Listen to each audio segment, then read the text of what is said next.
Digo al menos porque puede ser una pregunta HPC o de habilidad de pensamiento científico que les haga analizar un gráfico, por ejemplo, donde midan la tasa de la fotosíntesis o la actividad fotosintética de una planta en relación a algún factor, como por ejemplo la temperatura o la cantidad de luz disponible o la concentración de dióxido de carbono. Esa sería entonces otra clase de preguntas que les podrían hacer junto con la de fotosíntesis. Entonces, por eso digo mínimo una. Respecto a fotosíntesis, eh, se podrían decir muchas cosas, ¿ya? Y por eso partí con esta especie de mapa conceptual resumen, porque no es prudente empezar a meterse tanto en detalle, ¿ya? Entonces, lo primero que me interesa que sepan es la ecuación general de la fotosíntesis. Sería lo primero que me interesa. La ecuación general de la fotosíntesis. ¿Alguien se acuerda? Ya, aquí, por favor, los que son más o saben más, necesito que apoyen en el chat. La ecuación general de la fotosíntesis, de los 66 participantes, 65 participantes, ¿habrá alguien que se acuerde o cómo podríamos escribir la ecuación de la fotosíntesis? 6 CO2, Connie, ya, más 6 agua, igual a glucosa más oxígeno, ¿sí? Estuvo bien. Faltó el 6, pero está muy bien. 6 CO2, ¿no es cierto? Los demás, más 6 agua, 6 H2O, es igual, ¿no es cierto? O una flechita le pueden poner, hace 6 H12O6, que es en el fondo la fórmula de la glucosa, más 6 oxígeno. ¿Ya? No le pude poner ahí los subíndices chiquititos, pero en el fondo ahí se entiende que es la fórmula general de la fotosíntesis.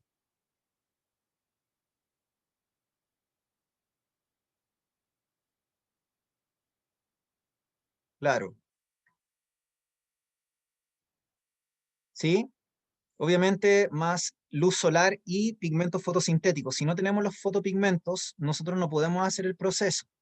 Entonces, los coeficientes estequiométricos, digamos, son CO2, ¿no es cierto? El agua, ¿ya? Y obviamente energía, que va a aportar la luz del sol, además, ¿no es cierto?, de fotopigmentos, que van a estar presentes para poder facilitar el proceso. Y eso me va a permitir la formación de C6H12O6, que como ustedes saben es la fórmula molecular general o global, ¿no es cierto?, de la glucosa, pero también de cualquier exosa, y más 6 oxígenos, ¿ya?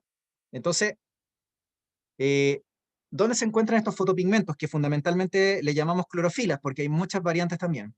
Se encuentran en el interior de los cloroplastos, ¿ya? Los cloroplastos en las plantas terrestres, ¿no es cierto? Vamos a decir que son unos organelos que son los responsables de hacer la fotosíntesis. Acuérdense que la fotosíntesis no es solo un proceso exclusivo de las plantas terrestres, también tenemos las algas marinas, que son protistas, del reino protista, que son eucariontes, que también pueden hacer fotosíntesis, también tienen plastidio o cloroplasto, y también las cianobacterias o bacterias fotosintéticas, que a pesar de que carecen de organelos membranosos, igual tienen las enzimas necesarias para hacer el proceso fotosintético, ¿ya? Entonces, es muy importante que recuerden que no es necesario u obligatorio el tener un cloroplasto para hacer la fotosíntesis. O sea, podemos tener ausencia de organelos membranosos y sin embargo igual hacer el proceso. Lo importante son enzimas responsables de el transporte de ciertas como iones, una enzima ATP sintasa, que es la enzima responsable de la síntesis de ATP, y obviamente los fotopigmentos, ¿ya? Entonces, acá me está diciendo que el cloroplasto, en el caso de la fotosíntesis de las células vegetales, eh, tiene dos como estructura, la membrana tilacoidal y el estroma. El estroma tienen que imaginarlo como el relleno interno que tiene el cloroplasto, sabiendo que el cloroplasto es un organelo eh, que se parece a la mitocondria en el fondo, por así decirlo, ¿ya? Es un organelo semiautónomo, que tiene ADN propio, eh, que tiene sus ribosomas propios, puede hacer su propia síntesis de proteínas, su propia replicación de su ADN, tiene, ¿no es cierto?, doble membrana. Entonces, el estroma es como el relleno interno de este organelo, y en la tilacoide se encuentran, ¿no es cierto?, en la membrana tilacoidal, se encuentran estos fotopigmentos, estos en unas estructuras que se llaman fotosistemas. Entonces, si les preguntan dónde ocurre la fase clara o luminosa de la fotosíntesis, ustedes me tienen que decir que ocurre en el tilacoide, y si les preguntaran por la fase oscura,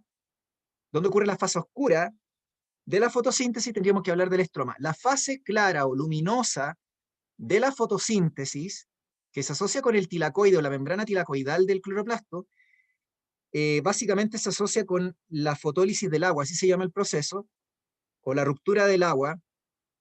También se asocia con la formación de ATP, que se llama la fotofosforilación del ATP, ya la formación de ATP, ya, gracias a la luz solar, y también ocurre un proceso de reducción o de formación de una molécula que se llama el NADPH, que es una molécula aceptora de electrones, ya. Entonces, lo que más importa es saber que ocurre la ruptura de la molécula de agua en la fase clara o en la fase luminosa, y que ocurre, como les dije, además la formación de ATP, ¿ya? En cambio, en la fase oscura, que sería la continuación de este proceso, se utiliza lo que se fabricó en la fase clara, por ejemplo, el ATP, y se utiliza, ¿no es cierto?, el NADPH, esta molécula aceptora de electrones, y se van a utilizar estas moléculas para lo que se llama la fijación del carbono, o un ciclo de Calvin, que se llama el ciclo de Calvin, que permite la síntesis de moléculas orgánicas, como por ejemplo azúcares, eh, o también eventualmente los insumos para la fabricación de aminoácidos o ácidos grasos, ¿ya? Entonces, ¿por qué digo esto? Porque en los últimos años se ha estado preguntando justamente esto de la fase clara y la fase oscura, po. Ejemplo, si ustedes ven la PSU, por ejemplo, del año de admisión 2019 o 2020 o 2021, la PTU, se van a encontrar que las preguntas que han salido los últimos 3 años han hecho su énfasis en que ustedes más o menos sepan acerca de dónde ocurren los procesos. Entonces, los últimos dos procesos han estado centrados en la fase oscura, en el ciclo de Calvin que yo les decía que ocurría en el estroma, es decir, en saber que hay un ciclo donde participa una enzima muy importante que se llama rubisco o rubilosa difosfato carboxilasa, da lo mismo cómo se llama esa cuestión, ¿ya? Y lo importante es que esa enzima, llamada rubisco, permitía la fijación del carbono atmosférico o del CO2, que fue el insumo, ¿no es cierto? O que es el reactante que sale la ecuación, que anotaron ahí varios compañeros, ¿no es cierto? Eh, y que se utiliza, ¿no es cierto?, para la síntesis de moléculas orgánicas. Recuérdense que el CO2, que es un anhídrido, o sea, una molécula inorgánica, carbono, una forma de carbono oxidado, se termina transformando, ¿no es cierto?, en una molécula orgánica, que sería una forma de carbono reducido o rico en electrones, con alto valor energético. Entonces, si ustedes se fijan, de una forma de carbono inorgánico y oxidado pasamos a una forma de carbono orgánico y reducido en las moléculas orgánicas. Entonces, mi propuesta es que este año les tienen que preguntar fase clara, porque han 2 años vienen preguntando la misma cuestión de la fase oscura. Entonces, olvídense de la fase oscura, o deberían olvidarse de la fase oscura y empezar a preguntarle fase clara. Les dije que la fase clara tiene que ver con la fotólisis del agua, así que si usted me dice, profe, la fotólisis del agua, le dije recién que la fotólisis del agua era un proceso que ocurría en el interior del cloroplasto, específicamente en la membrana tilacoidal, y les dije que ese proceso significa la ruptura de la molécula de agua con la consecuente liberación de oxígeno. O sea que la molécula del agua se rompe en esa etapa y se libera oxígeno. El oxígeno, de hecho, que nosotros respiramos, producto de la fotosíntesis, se libera gracias a la fotólisis del agua, que ocurre en la fase clara de la fotosíntesis, en la membrana tilacoidal del cloroplasto.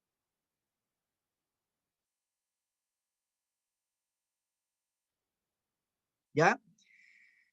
Luego también les dije que estaba, ¿no es cierto? La otra cosa que pasa, me preguntan aquí en el chat, estaba viendo qué ocurre en la fase clara. En la fase clara, lo que ocurre es que los fotones de la luz visible, ¿no es cierto?, son capturados por las moléculas de fotopigmento de clorofila, y lo que permite es, después de capturar estos fotopigmentos, al capturar los fotones en su estructura molecular, permite que los electrones que tiene un átomo metálico en ese fotopigmento, específicamente un átomo de magnesio, logre esa energía absorbida de localizar electrones. Electrones de valencia, acuérdense que los átomos metálicos, el magnesio es un elemento del grupo 2A, entonces eso significa que tiene 2 electrones de valencia. Entonces, las moléculas de clorofila A o B tienen magnesio, esta cuestión da lo mismo, ya solamente estoy explicando que la luz del sol lo que hace es ser capturada por estos complejos, por estas moléculas orgánicas de pigmentos, de clorofila, y permite que los electrones absorban esa energía, esos fotones, y sean excitados, y por lo tanto salgan expulsados de estos como fotopigmentos. ¿Y a dónde salen expulsados? Salen expulsados a una serie de proteínas transportadoras. Esas proteínas transportadoras van a agarrar esos electrones altamente energéticos y van a realizar un trabajo con esa energía que portan los electrones. ¿Ya? Y ese trabajo básicamente trata de un transporte que finalmente se va a traducir en la síntesis de ATP y en la formación de una molécula, como les dije, que se llama NADPH, que es una molécula, una coenzima que se reduce, que captura electrones, ¿no? ¿Ya? Entonces, al final, como les dije, el efecto directo de este proceso que ocurre en la fase clara de la membrana tilacoidal del cloroplasto es la formación de ATP y la formación de NADPH. Si me dicen excitación de la molécula de clorofila, usted me dice, ¿dónde está ocurriendo esto? Le acabo de decir que ocurre en la fase clara, igual que la fotólisis del agua. Estos fenómenos están ocurriendo durante la fase clara de la fotosíntesis. Y la síntesis de ATP también dije que estaba ocurriendo en la fase clara. Por eso les dije que existe una alta probabilidad que este año les pregunten fase clara, porque los últimos dos procesos han preguntado, y me consta, porque me lo contaron mis exalumnos cuando habían ido a dar la prueba. ¿Ya?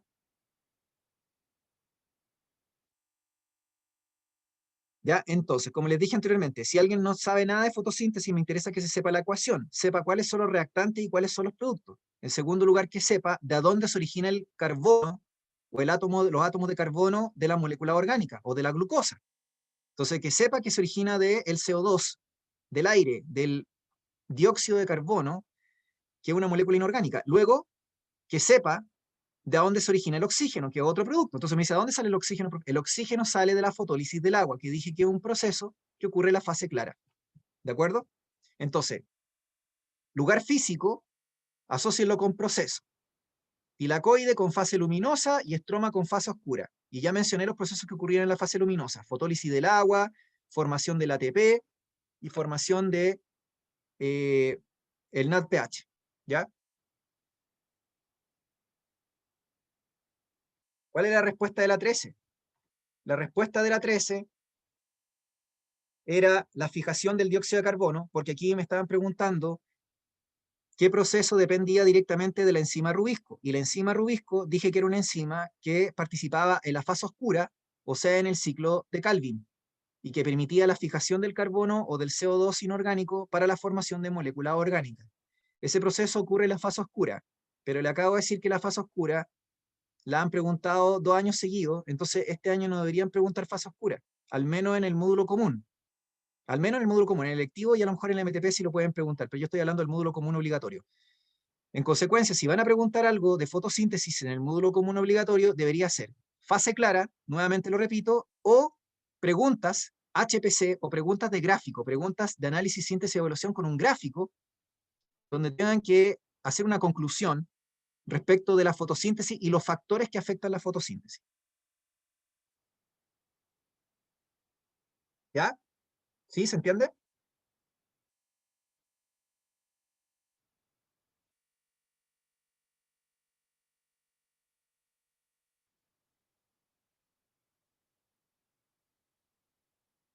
Ya.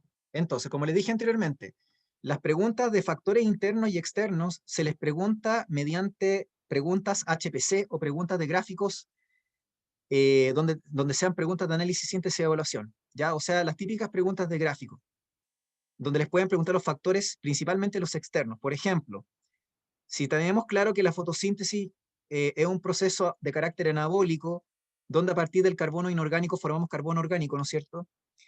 Eh, la pregunta que podría ser es, ¿qué factores inciden en la fotosíntesis? Entonces, tenemos la temperatura, la cantidad de luz y la cantidad de CO2 como factores que afectan el rendimiento de la planta o la fotosíntesis.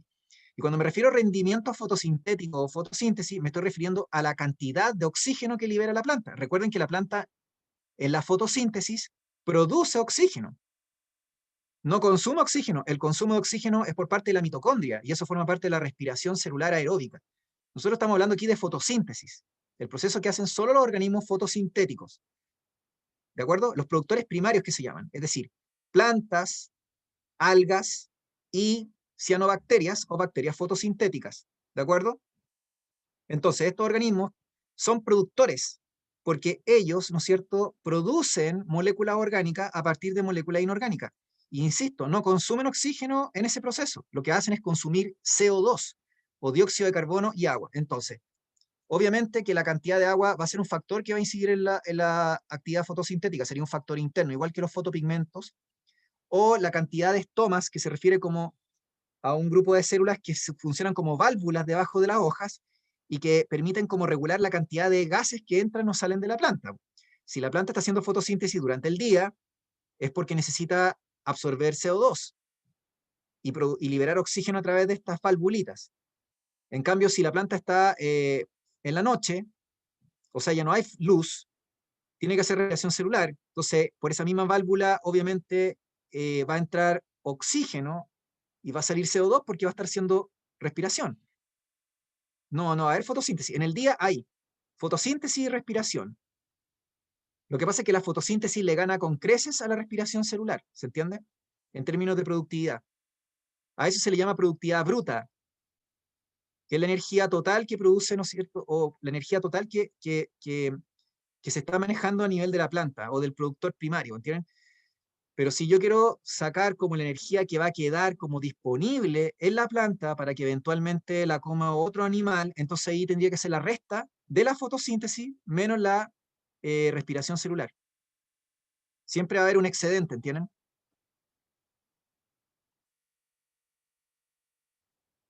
Ya, entonces, como les decía anteriormente, los factores externos son temperatura, luminosidad y concentración de CO2. Por lo tanto, les pueden poner preguntas donde les digan qué pasa con estos factores. Pues, por ejemplo, Eh, ¿qué pasa si hay mucha temperatura? Obviamente, si hay muy poca temperatura o mucha temperatura, la fotosíntesis se pifia. O sea que no es que usted diga, así como, ya, si a mejor temperatura siempre es mejor la fotosíntesis. No, pues no es una relación directamente proporcional. ¿Se entiende? Es una relación en donde ustedes tienen un incremento y luego un descenso. Sería como una especie de montaña, un dibujo en un gráfico como de una montaña que sube y luego baja, ¿entienden? Y lo mismo sería para la luz. O sea que poca luz es malo, pero exceso de luz también es malo. O sea que sería otra montaña también dibujada. ¿Se entiende? Algo que sube y luego algo que cae. El único factor que aumenta hasta un máximo es la concentración de CO2. El CO2 sería como algo que no tiene efectos negativos sobre la actividad fotosintética, por así decirlo. ¿Ya? Después les voy a mostrar un gráfico. Lo importante es que tengan presente que los factores que afectan la fotosíntesis, tanto de manera negativa como positiva, son la temperatura y la luminosidad. Mientras que el CO2 no, pues el CO2 podríamos decir que solamente afecta de manera positiva hasta que llegue a un máximo, como para que se graben eso en la mente, ¿ya?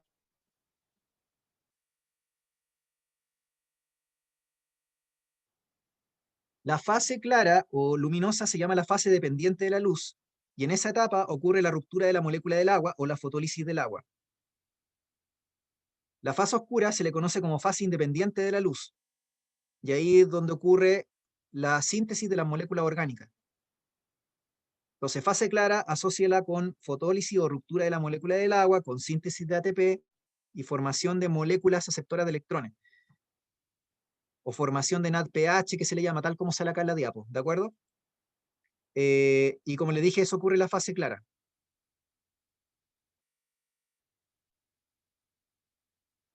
Ocurre en la membrana tilacoidal, que es lo que forma las granas en el interior de los cloroplastos. La fase luminosa asóciala con tilacoide y la fase oscura asóciala con estroma. ¿Ya?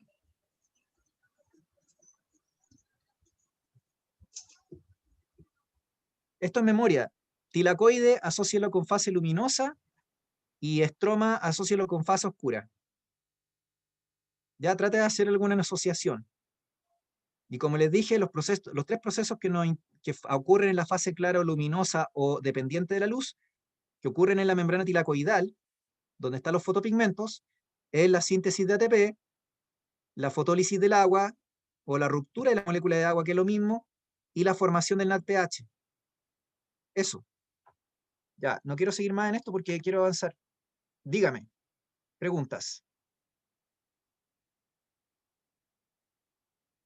Pregunten nomás. Se quedaron pegados, ¿ya? ¿Duda o consulta? ¿No? Ya. Ah, está escribiendo, ya. No, exactamente. Josefa, había dicho yo que no era necesario la presencia del cloroplasto. Lo que era necesario y obligatorio es la presencia de agua y la presencia de fotopigmentos. Y además era necesario la presencia de enzimas que permitieran obviamente el proceso fotosintético. Enzimas, por ejemplo, como la ATP sintasa, que es una enzima responsable de la síntesis de ATP, o coenzimas y enzimas responsables de lo que se conoce como la cadena transportadora de electrones, que es un proceso que ocurre también en la fotosíntesis, pero que no vale la pena meterse en eso porque no es PTU. ¿Se entiende? Por eso no proyecté una clase de fotosíntesis. ¿Se entiende? Entonces, si usted me pregunta, oiga, entonces la cianobacteria, que no tiene cloroplasto, ¿qué es lo que tiene? Y la respuesta es, tiene de todo. Tiene todo las moléculas necesarias para hacer fotosíntesis que están en el cloroplasto, solo que las tiene en la membrana plasmática de la bacteria, en una especie de pliegue que se llama mesosoma. Y ahí hace el proceso. La diferencia con la célula eucarionte es que la bacteria no está compartimentalizada, ¿entienden?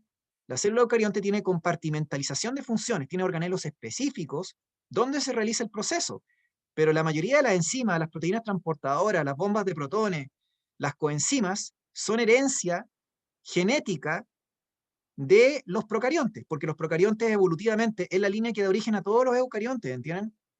Entonces, se heredan los genes fundamentales para realizar el proceso. De ahí en adelante, con los distintos tipos de mutaciones, ¿no es cierto? Y los procesos de especiación, van generándose diferencias a lo mejor en algún tipo, ¿no es cierto?, de proteína, pero en general el proceso a grandes rasgos es el mismo. Agua y las enzimas eh, y la luz del sol y los fotopigmentos, porque los fotopigmentos también los encontramos en la cianobacteria. Los fotopigmentos no fueron inventados por las plantas o por las algas. Hay mucha variedad de fotopigmentos, ¿entienden? Pero los precursores básicos se encuentran en los procariontes, en la cianobacteria.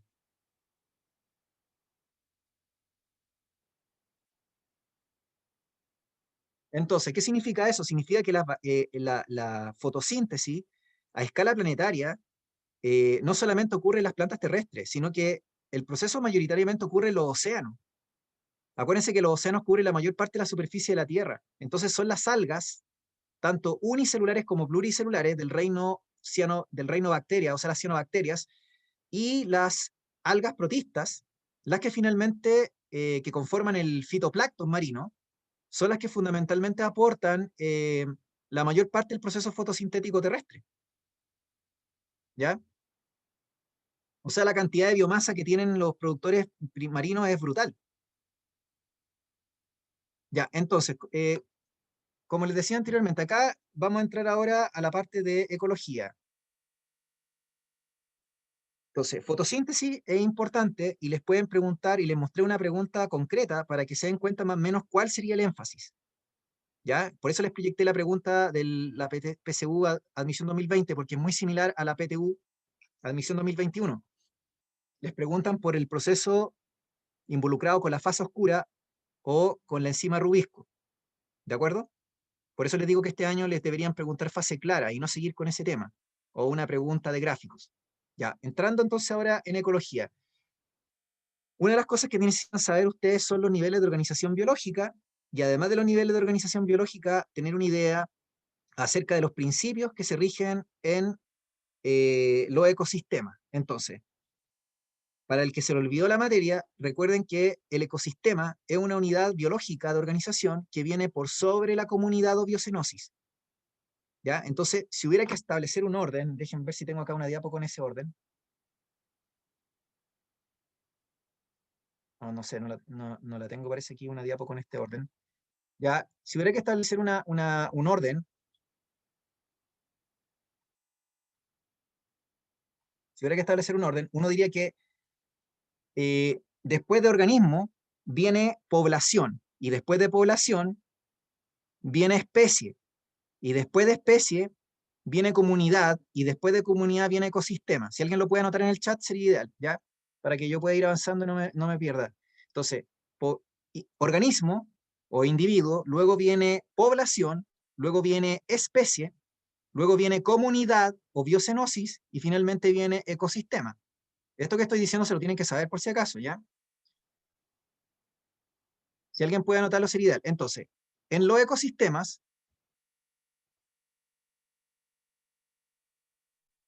claro, y finalmente ecosistema. Gracias, Saray.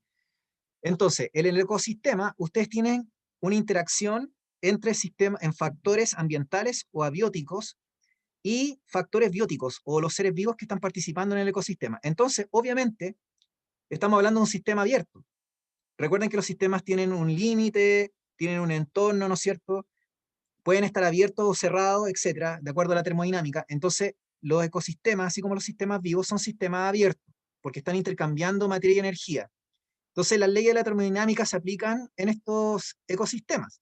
Entonces, la energía no se crea ni se destruye, solo se transforma, entendiendo que la energía proviene de la luz del sol, mayoritariamente en la biosfera, y se transforma en energía química en las plantas terrestres o en los productores primarios, como las cianobacterias o las algas marinas, a través de la fotosíntesis, y de tal forma que, esa energía ingresa al ecosistema y luego, en cada transferencia que se va a hacer, ¿no es cierto?, entre un nivel trófico y el siguiente, por ejemplo, de las plantas o productores a los herbívoros y de los herbívoros a los carnívoros, etc., una parte de la energía se va a estar perdiendo en forma de calor y otra parte de la energía se va a utilizar para realizar un trabajo.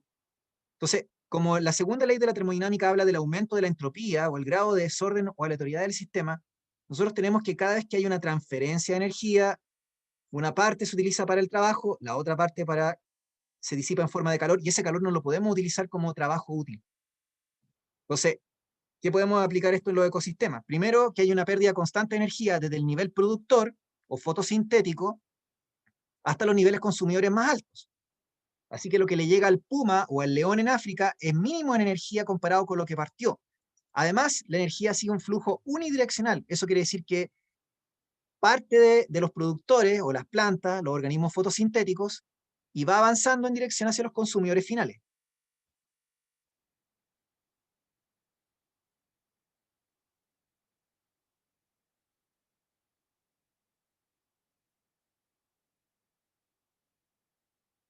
¿Ya? ¿Se entiende? Vuelvo a repetir, el orden de organización, no se dispersen con eso, ¿ya? Es organismo o individuo, recuerden que puede ser o unicelular o pluricelular, ¿ya? Organismo, pongamos. Luego viene población. La población es un conjunto de organismos o individuos de una misma especie que habitan en un tiempo y un lugar geográfico determinado. Obviamente, tienen que pertenecer a una misma especie, porque estamos hablando de población, ¿sí? Luego tenemos, ¿no es cierto?, la especie. La especie es un conjunto de poblaciones de individuos que se pueden reproducir entre sí, o sea que son interfecundos y que pueden dejar descendencia fértil, porque el concepto clave de especie es que se puedan reproducir y que puedan tener descendencia fértil, ¿ya? Eh, Luego, sobre especie, viene comunidad o biocenosis, porque la comunidad es un conjunto de poblaciones de diferentes especies que coexisten en tiempo y en lugar determinado. Conjunto de poblaciones de diferentes especies, ¿se entiende? Entonces, comunidad va siempre sobre especie y especie va sobre población, no al revés. No confundan eso, ¿ya? Luego sobre comunidad o biocenosis viene ecosistema finalmente, que estaba diciendo, que es la relación, ¿no es cierto?, entre los factores abióticos y bióticos y donde se cumplen las leyes de la termodinámica, ¿ya? Entonces, no se olviden, organismo o individuo, luego viene población, luego viene especie, luego viene comunidad y finalmente viene ecosistema, ¿ya? Eso para efectos del DEMRE.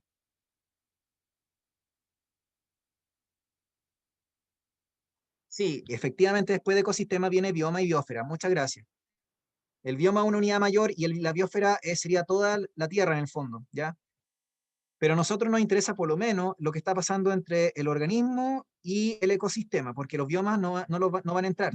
Se preguntaron escasamente en pruebas de años arcaicos anteriores, pero ya no van a preguntar bioma, ¿ya? Entonces, ¿qué es lo que es el ecosistema? El ecosistema es un sistema interactivo de relaciones que se establecen entre los factores bióticos y abióticos del ecosistema. Los factores abióticos son los no vivos, y ahí está el biotopo.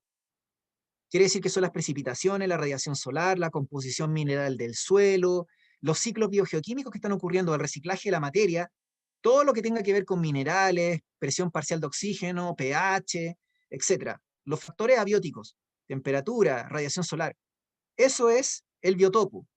Y la biocenosis, como les dije recién, es la comunidad o el conjunto de poblaciones de diferentes especies que coexisten en un tiempo y un lugar geográfico determinado y que se están relacionando a través de interacciones interespecíficas o intraespecíficas. O sea, se están relacionando en interacciones de depredación, competencia, parasitismo, comensalismo, amensalismo, protocooperación, etcétera, etcétera. Entonces, por eso se dice sistema interactivo, porque estamos relacionando los factores bióticos con los factores abióticos, el biotopo con la biocenosis. Entonces, cuando yo hablo de ecosistema, yo no puedo decir que estoy en presencia de un lugar X con animales, no sé, o decir un bosque, tengo un bosque X, un bosque en el, no sé, el Parque Lerce Andino de la 10ª región, cerca de Puerto Montt, ¿ya? Tengo una área geográfica efectivamente delimitada en un parque nacional, pero tengo que precisar cuáles son las condiciones del biotopo para que yo hable de ecosistema propiamente tal, porque si yo les digo a ustedes que tengo un bosque o que tengo un parque nacional y no me dicen ningún factor abiótico, entonces eso se llama comunidad, porque la comunidad incluye un lugar geográfico y un área geográfica específica en un tiempo en particular. Así que si no me dan las precipitaciones o el pH o las condiciones geográficas de latitud o longitud terrestre o qué sé yo, o la cantidad de radiación solar o la temperatura promedio de un año, entonces no puedo hablar de ecosistema. ¿De acuerdo? Tienen que decirme los factores abióticos para hablar de ecosistema. Así que si usted le dice, mire, tengo la plaza de Ñuñoa o tengo el Parque Nacional Torres del Paine, ¿qué es eso? ¿Cómo lo clasifica usted? Entonces usted me dice, esa cuestión, a ver, de diferentes especies que coexisten en un lugar geográfico específico. Y yo tendría que precisar que, por ejemplo, voy a estudiar los árboles que están en la Plaza Ñuñoa entre enero del 2020 y enero del 2021. O lo mismo con el Parque Nacional Torres del Paine. Pero esa cuestión se queda en comunidad mientras no precise los factores abióticos. Así que no vayan a meter la pata, ¿ya?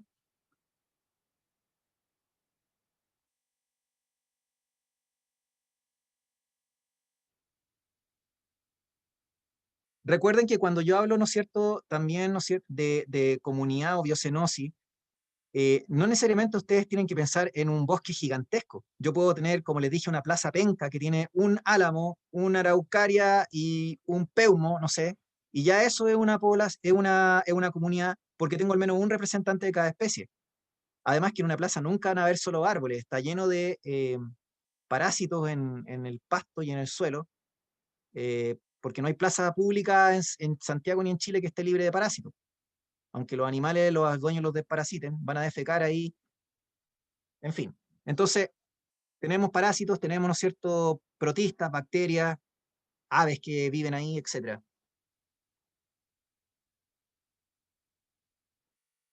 Claro, por eso le dije que la Universidad de Chile hace como 10 años atrás hizo una investigación para verificar la existencia de parásitos en plaza. Y mandaron a los estudiantes de medicina a recoger muestras de prácticamente todas las plazas de Santiago. Y encontraron parásitos en el 98% de todas las plazas. O sea, o por no decir casi el 100%, porque todas las plazas estaban con parásitos. Por eso es que hay que desparasitar de manera continua a los animales domésticos. Y cuando ustedes se sientan en el pastito y ahí tocan con la mano en la tierra y todo lo demás, la pueden ver limpia y qué sé yo, o puede estar que no sé, pues no se vea un excremento ahí, pero los parásitos están ahí porque hubo excremento en algún lugar, a lo mejor lo recogieron, a lo mejor se deshizo, lo que ustedes quieran. Lo mismo sucede en donde hay arena, en fin.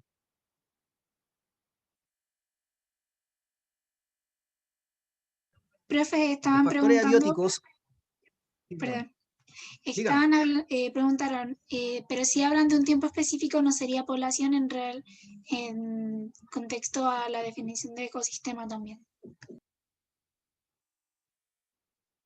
Población. Población es un conjunto de individuos o organismos que pertenecen a una misma especie y que coexisten en un tiempo y un lugar geográfico determinado. Y comunidad o biocenosis es un conjunto de poblaciones de distintas especies que coexisten en un tiempo y un lugar. Entonces, comunidad está en un nivel superior y la población la población tiene como mínimo un individuo. ¿Se entiende? O sea, por eso les digo, puede ser un árbol o podría ser un ave. No es lo ideal, pues lo ideal es que uno dijera, bueno, por lo menos tengo dos o tres, pero estoy haciendo una exageración para que entiendan que si yo digo que encontré un oasis en el desierto y encontré tres ranas y un arbusto todo penca y una palmera, esa cuestión es una comunidad, aunque tenga tres especies solamente y tenga súper pocos representantes.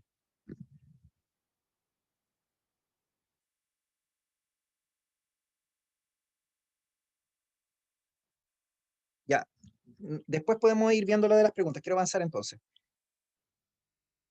Ya, como les dije anteriormente, entonces, si ustedes se fijan, el ecosistema es una unidad de organización compleja y se define como sistema interactivo, así que no me van a decir que son los animales más el hábitat, o no me van a decir que la comunidad más el hábitat, o es la comunidad o el conjunto de poblaciones de diferentes especies que viven en un lugar. Esa cuestión está pésima. La definición es sistema interactivo, o sea, tiene que tener la palabra sistema incluida en la definición de ecosistema, tiene que tener la palabra sistema, o tiene que tener red de relaciones incluida la definición. Y la red de relaciones, no solo entre las especies o las distintas poblaciones de especies, sino también con los factores abióticos. Ya les dije, si no les dicen los factores ambientales, entonces no puede ser ecosistema. Tendría que ser comunidad nomás. ¿De acuerdo? Porque la comunidad, como les dije, ya incluye un lugar geográfico y un tiempo en particular. Volviendo entonces al ecosistema. El ecosistema, como les dije, involucra los factores abióticos o no vivos, temperatura, precipitaciones, radiación solar, composición mineral del suelo, los ciclos biogeoquímicos, el pH, etcétera, etcétera. Y incluye los factores vivos o bióticos o las distintas poblaciones de diferentes especies. Estas especies se están relacionando en niveles tróficos. El nivel productor se refiere al primer nivel trófico de cualquier ecosistema que corresponde a los organismos autótrofos. Autótrofos. Alguien anótelo por ahí en el chat. Autótrofo es sinónimo de un organismo que fabrica su propio alimento. Estos seres vivos son productores y los autótrofos pueden pertenecer a dos categorías. Pueden ser o fotosintéticos, que es lo que estaba hablando con la fotosíntesis, o quimiosintéticos.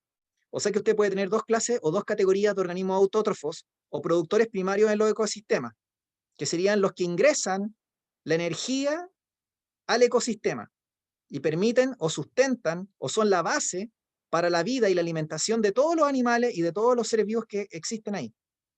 ¿Se entiende? Porque por eso se llama productor. Si ustedes no tienen ni el productor, no tienen nada, ¿entienden? Yo puedo tener un ecosistema que carece de consumidores y no por eso el sistema colapsa. El sistema puede funcionar perfectamente bien con productores. Y de hecho, en los albores de la Tierra, uno de los primeros seres vivos en colonizar los continentes fueron los descendientes de los protistas o las primeras plantas terrestres. Y en ese entonces no existían, o hubo un periodo de tiempo donde no habían consumidores, ¿entienden? Entonces, el primer nivel trófico es el fundamental para todo ecosistema. Luego vienen los niveles consumidores. Si yo les digo a ustedes de herbívoro, carnívoro secundario, terciario, me da lo mismo, estaría hablando de consumidores. Todos los consumidores son heterótrofos. Son seres vivos que necesitan consumir alimento a partir de una fuente de materia orgánica prefabricada o a partir de otro ser vivo. Porque a diferencia de los autótrofos, no pueden hacer una biosíntesis total. Su biosíntesis es parcial. Entonces necesitan consumir materia orgánica prefabricada. Fíjense bien en lo que estoy diciendo. Estoy diciendo que el autótrofo fabrica su materia orgánica a partir de materia inorgánica. Y hay dos categorías. Dije que estaban los fotosintéticos y los quimiosintéticos. ¿Sí? En cambio, el heterótrofo necesita obligatoriamente consumir materia orgánica preformada como fuente de energía o ATP y además como fuente o materia prima para la síntesis de otras moléculas orgánicas que necesita. ¿Se entiende?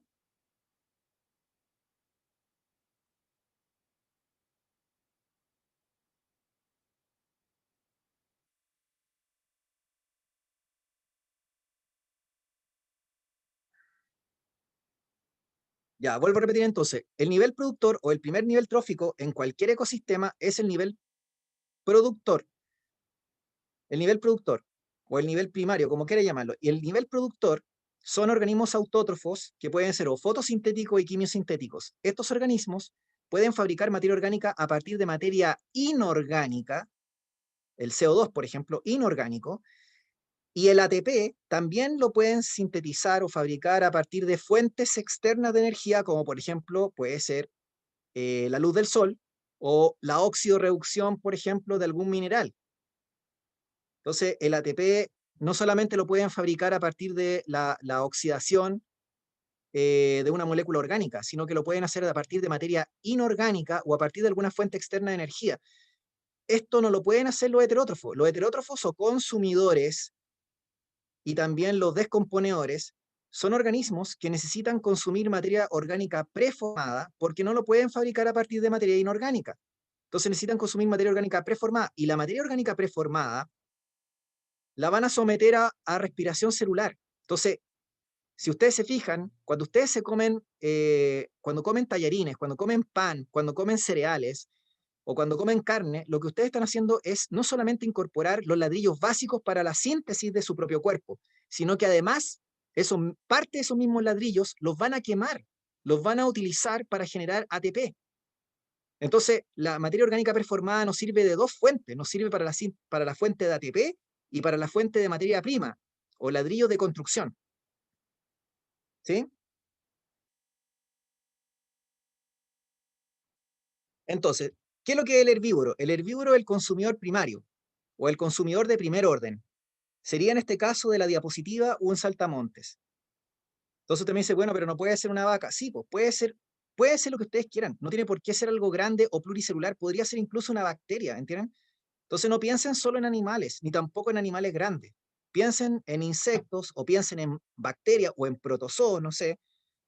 Por ejemplo, en los ecosistemas marinos, ya les dije que una gran cantidad de biomasa son algas marinas unicelulares, lo que se llama el fitoplancton, y el fitoplancton es depredado por el zooplancton, y el zooplancton no tienen por qué ser necesariamente crustáceos pequeños, pueden ser también protozoos o bacterias heterótrofas. Entonces, si ustedes se fijan, nosotros podemos ajustar el tamaño de los seres vivos. O sea, aquí no es una cuestión de tamaño, aquí es una cuestión de orden en la trama trófica o alimentaria, ¿se entiende? Entonces, como les dije anteriormente, aquí el saltamonte o el grillo sería el herbívoro consumidor primario, que es un heterótrofo. Luego el ratón sería el consumidor secundario o de segundo orden que se come al grillo. Y luego el águila o el aguilucho sería el consumidor terciario, un carnívoro de nivel superior que se come el ratón. Entonces, si ustedes se fijan, la materia y la energía fue transitando desde el nivel productor hasta el nivel consumidor final. Obviamente, estos animales van a morir en algún momento y las plantas también. Entonces, ¿quiénes los van ¿cómo se llama? A descomponer? Los descomponedores, que también son otro tipo de heterótrofos, pero son heterótrofos que están especializados en consumir materia orgánica preformada de animales o plantas muertas. Entonces, ellos ayudan al reciclaje de la materia orgánica, los descomponedores, pero también se clasifican como heterótrofos. Si ustedes le dicen qué es lo que es un hongo descomponedor, entonces ustedes tienen que asumir que un organismo heterótrofo. Es que el descomponedor no es el último nivel, porque el descomponedor se alimenta de todos los niveles. Así que si usted tiene una planta, una lechuga, un árbol o una cianobacteria o lo que sea que se muere, el descomponedor lo descompone, independiente del tamaño y del lugar que ocupa. O sea, si usted tiene un puma y el puma se muere, el puma era el depredador tope del ecosistema chileno, ecosistema terrestre. Entonces usted me dice, bueno, el puma se muere, lo descomponen los hongos y las bacterias descomponedoras, pero también así como el puma lo descompone, también ocurre con los árboles, con los alerces, con las lechugas y qué sé yo. Actúa en todos los niveles, exactamente. Así que con esto mismo tienen que tener ojo cuando les salga una trama trófica y les salen flechas de todos los participantes que van hacia algún lugar, porque si yo tengo una especie de pirámide o de trama trófica y les salen flechas de todos lados para un ser, ese ser lo más probable es que sea un descomponedor.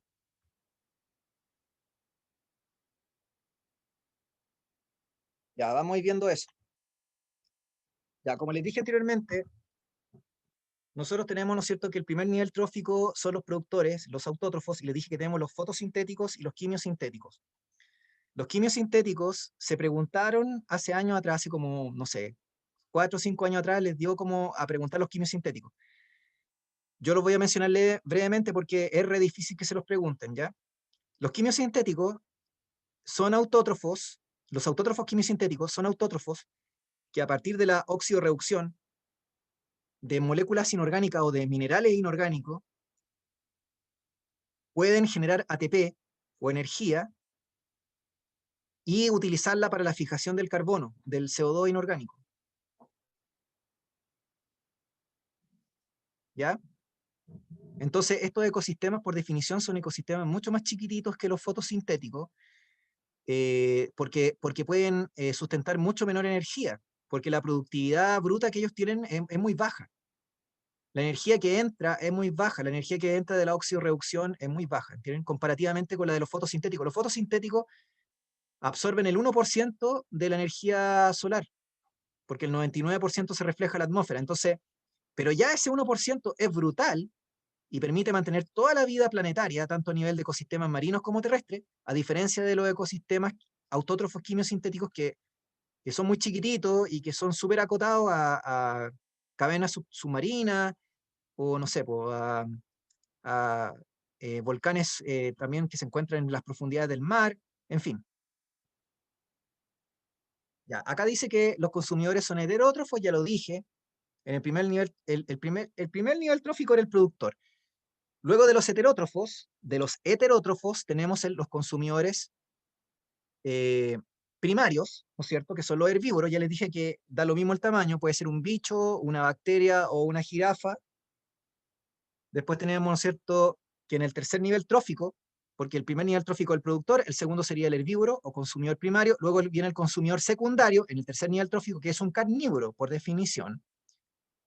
Y luego tendríamos un cuarto nivel trófico con un consumidor terciario o un carnívoro, que podría alimentarse de los carnívoros del tercer nivel trófico o de los herbívoros. De hecho, son más inteligentes y no se comen a los carnívoros, se comen a los herbívoros. Luego tenemos el tema de los descomponedores, que ya les dije por definición que son heterótrofos, y ahí son hongos y bacterias. Entonces, el nivel consumidor efectivamente puede faltar en un ecosistema, pero el nivel productor y el nivel descomponedor no pueden faltar, porque el nivel descomponedor permite el reciclaje de la materia orgánica, ¿me entienden? Y permite que las plantas terrestres o puedan reincorporar, ¿no es cierto?, nutrientes del suelo o minerales. Entonces, es necesario que haya presencia de descomponedores. Pero los consumidores, ya sea de primer, segundo, tercer nivel o cuarto nivel, perfectamente pueden estar ausentes de un ecosistema. Ya, como les dije anteriormente, las cadenas alimentarias o tróficas, lo que habría que saber es que las cadenas tróficas, ustedes saben que parten en el nivel productor y terminan en el consumidor final o de tope, y la idea es que no sean más allá de 4 o 5 eslabones. Normalmente son 4 eslabones. Y quizás lo único que les diría es que las tramas tróficas marinas parten con el fitoplancton con F, y luego continúan con el zooplancton con Z, zooplancton, que a su vez alimenta, ¿no es cierto?, a algún consumidor de tercer nivel trófico y finalmente un consumidor de cuarto nivel trófico, que son carnívoros. Y en los ecosistemas terrestres tenemos la típica cuestión del productor primario, la planta, ¿no es cierto? Luego, no sé, el herbívoro, que puede ser un insecto, una oruga o un animal grande, no sé, una llama, por ejemplo, un guanaco en Chile. Y luego, ¿no es cierto?, los consumidores que vienen, los carnívoros, que vienen a continuación. Entonces, ¿por qué les dije que máximo 3, o sea, 4 o 5 niveles tróficos? Porque, de acuerdo a las restricciones de la termodinámica, cada vez que hay una transferencia de energía se pierde gran parte de la energía. De hecho, se pierde el 90% de la energía. Por eso se habla de la regla del 10%.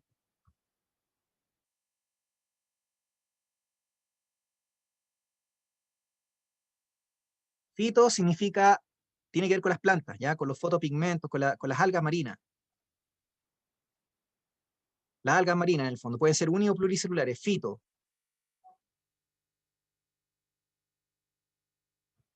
Es un prefijo, ¿ya? Pero fitoplancton asocian con las algas, uni o pluricelulares, y el zooplancton son los organismos que se alimentan del fitoplancton. Generalmente son microscópicos, ¿entienden? Pueden ser crustáceos pequeños, protozoos, protistas, bacterias, en fin. Como les decía anteriormente, la regla del 10% establece de que si yo parto con un 100% en el nivel productor, por ejemplo, autótrofo fotosintético, lo que me va a llegar al cuarto nivel es una miseria. O sea que mientras más intermediario, más penca el proceso. Entonces, ¿qué es lo que hacen los consumidores tope? o los carnívoros de alto nivel, el depredador tope del ecosistema, se salta un intermediario, po. ¿Se entiende? Porque mientras más manos de participantes, más es la pérdida. Por lo tanto, se saltan niveles. Entonces, ¿qué es lo que hace un puma? Un puma no se va a ir a comer a otro puma o a un zorro.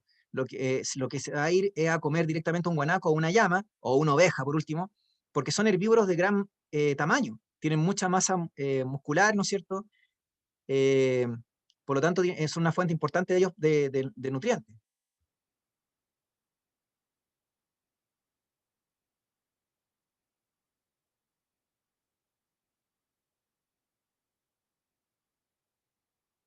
Claro, las algas son el fitoplancton, no se confundan, ¿ya? Porque si les dicen plancton, usted me dice, se va a acordar de plancton de Bob Esponja, no sé. Plancton es, ese concepto abarca tanto el fitoplancton como el zooplancton, ¿se entiende? Entonces, plancton de Bob Esponja sería zooplancton.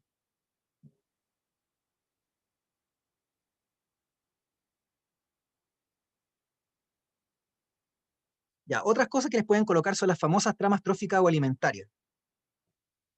Acá tienen un ejemplo, ya que ustedes quieren que les proyecte algo relacionado con la prueba.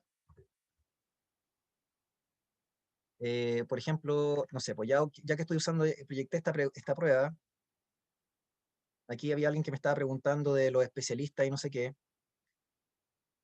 Entonces, ¿qué es lo que es una trama trófica? Una trama trófica es esto, po. Y entonces un clásico PSU o PTU, lo que ustedes quieran. Les ponen número o les ponen un dibujo con animales, da lo mismo. Les van a colocar estructuras así. Estas se han repetido muchas veces en la prueba. Es como un tópico frecuente en la prueba. Entonces, ¿qué es lo que hace uno? Uno dice, bueno, si yo identifico de esta trama trófica quiénes son los productores primarios o los productores. Luego identifico los herbívoros. Luego identifico los carnívoros y puedo identificar, no sé, el carnívoro de primer orden, de segundo orden, en fin.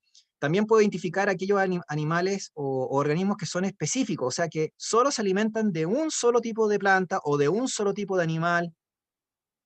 Eso se llamarían especialistas. También tiene usted animales que son capaces de comer plantas y animales, o productores o seres vivos del segundo nivel trófico o del tercer nivel trófico, o sea, son omnívoros. Entonces, ahí uno va clasificando los seres vivos según cómo van las flechas, porque las flechas representan o simbolizan transferencia de materia y energía. Muy bien, 1, 2 y 3 serían productores. 4 y 5 serían herbívoros. Claro que 4 tiene una amplia diversidad de dieta, en cambio 5 es súper específico. Luego 6, fíjense que come a un herbívoro que es 4, pero también come 1, o sea que se come plantas y animales. En cambio 7 solamente come 4 y 5, o sea 7 es carnívoro total.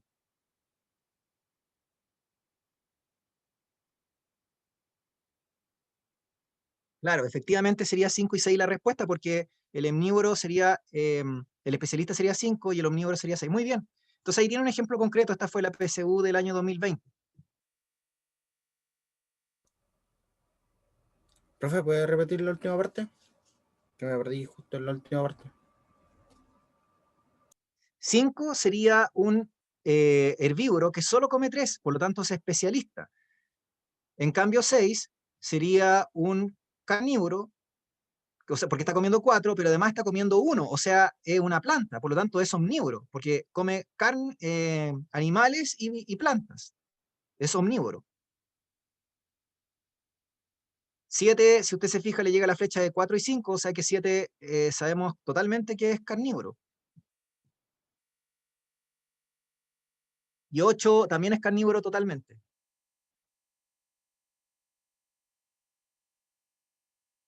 Claro, especialista se refiere a que solo consume un tipo. Por ejemplo, si yo tuviera un animal carnívoro que solo come a un herbívoro en particular, sería un especialista. Pero eso ya es más raro. Generalmente lo más común es herbívoros que sean especialistas. Y El la que me flecha me indica confunde, disculpe, el que me confunde a mí es el 5. El 6 lo entiendo perfectamente, pero el 5 me complica, no sé por qué. Veo ahí que está consumiendo obviamente el productor, pero más allá no veo si come carne o no. No, pues el 5 no está comiendo carne, pues el 5 está comiendo el 3, porque una compañera en el chat dijo antes que había identificado que 1, 2 y 3 son productores, son Y plantas.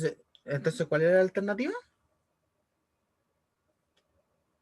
La alternativa sería la B de barco, porque 5 está comiendo una planta que se llama la planta 3. No sé, son lechugas la 3. Póngale que la 1 es la hierba mate, la 2 no tengo idea, la menta, y la 3 es una lechuga. Entonces el 5 come solo lechugas.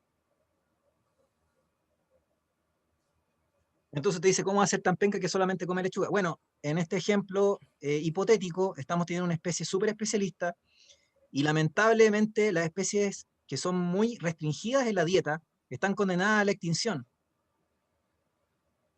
¿Por qué? Porque generalmente tienen una tolerancia muy baja y muy restrictiva a las condiciones ambientales, ¿entienden?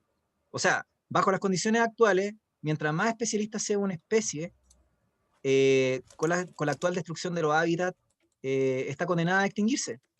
En cambio, si usted me dice los ratones, por ejemplo, u otras especies, se adaptan súper bien a los ecosistemas humanos, ¿no es cierto?, artificiales, y pueden comer cualquier cuestión que ustedes les pongan adelante, po. Es como los cerdos. Los omnívoros siempre tienen mucha más posibilidad de adaptación que un carnívoro estricto, por ejemplo, o que un herbívoro estricto. Profe, en este caso el 5 sería como por descarte, porque, a ver, el 7 es completamente carnívoro, ahí le entiendo perfectamente. El 8 sería como un descomponedor, pero... Y el 5 como que por descarte podría ser omnívoro. Porque si ahí No, yo, mire, yo lo que veo, mire,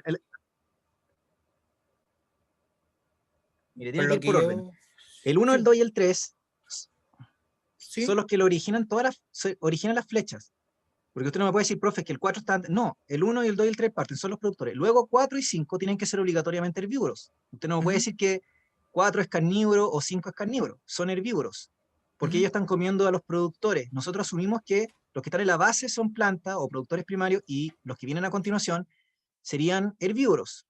Después usted me dice, pero profe, pero uno va para 6. Es que lo que pasa es que 6 ocupa un tercer nivel trófico, pero es capaz de comer uno también. Por ejemplo, los zorros pueden comer plantas y también ratones y también lagartijas porque son omnívoros. Entonces, 6 podría ser perfectamente un zorro, ¿entienden? En cambio, 7 como come a 4, usted me dice, ¿quién es 4? No sé, pongamos que sea un conejo, una liebre, y 5 no sabría decirle alguna clase de insecto, no sé, ¿ya? Entonces, si 4 un conejo y 5 una clase de insecto, 7 podría ser como un, no sé, un gato salvaje, no sé, un carnívoro estricto, que está ubicado en el tercer nivel trófico, solamente come a 4 o 5 que son herbívoros, y 8 no le llegan todas las flechas, a 8 solamente le llega 6 y 7 y 5. O sea, le llegan flechas de animales, no puede ser un descomponedor, es un depredador tope que aquí ocupa el cuarto nivel trófico.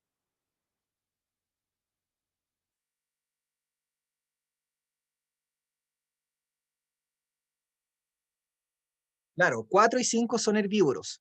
Acuérdense de posicionar según orden. 1, 2 y 3, primer nivel trófico, productor. 4 y 5, herbívoros, segundo nivel trófico. O consumidores de primer orden también se les dice lo mismo.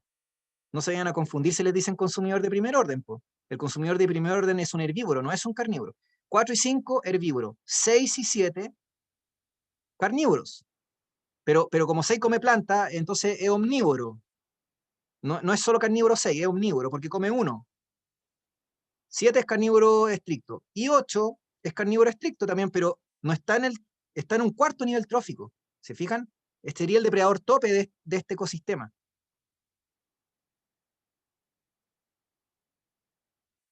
Porque especialista se refiere a cuando come solo un tipo de especie. O sea que los números representarían especies en particular. Por eso les dije que uno era yerba mate, 2 les dije que eran mentas, plantas de menta, y 3 les dije que eran lechugas. Estaba inventando. Como que representan a un tipo particular de planta, un tipo particular de especie. Por eso es específico. Entonces usted le va a dar yerba mate o le va a dar menta al 5. No, es que el 5 no come menta, ni come ni acelga, ni come ni... Solamente come lechuga. Es más mañoso que la cresta. Si ustedes le quitan, ¿no es cierto?, la fuente, se muere, porque no tiene amplitud de dieta. Por eso les dije que está exagerado esto, ¿se entiende? Porque en realidad en la naturaleza las especies tienen un nicho ecológico, que lo vi que lo preguntó alguien recién, el nicho del rol o función que desempeña una especie en un ecosistema, pero además tiene que ver con la dieta, tiene que ver con los hábitos y tiene que ver con el hábitat que ocupa. Entonces, mientras más restringido sea el nicho y la dieta que tiene sea menos variada, porque solamente se empeña en comer un par de animales o un tipo de planta o un par de especies diferentes de plantas, entonces están condenados a la extinción, sobre todo considerando en la actualidad el cambio climático, la destrucción de los ecosistemas. ¿Ya? Porque si mantenemos relativamente estable un ecosistema con las variaciones propias de- del ambiente, sin intervención humana, claro, quizá ahí hay más posibilidad de que se mantenga esa especie especialista en el tiempo, pero dada la condición actual de impacto humano, los especialistas están condenados.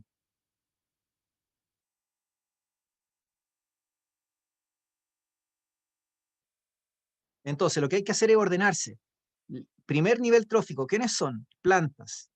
Entonces usted me dice, bueno, pero tiene que ver con el número. No, es que no tiene que ver con el número, tiene que ver cómo ordenan la trama trófica o alimentaria. Entonces yo sé que 1, 2 y 3 son plantas porque es de donde nacen las flechas, ¿se entiende?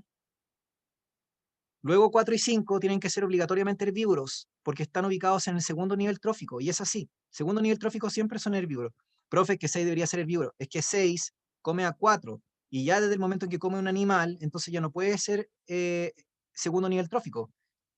Tiene que ser un carnívoro, o sea, un omnívoro. Está ubicado en el tercer nivel trófico o alimentario. Entonces usted me dice, pero profe, ¿eso significa que un mismo animal puede ocupar más de un nivel trófico? Y la respuesta es que sí, po. Depende de las cadenas. Les voy a poner otro ejemplo. Miren acá este ejemplo. Si yo les pregunto aquí,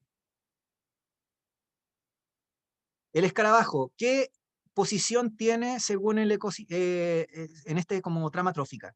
Entonces usted no me puede decir que el escarabajo ocupa el tercer nivel trófico, porque se come el caracol y el grillo.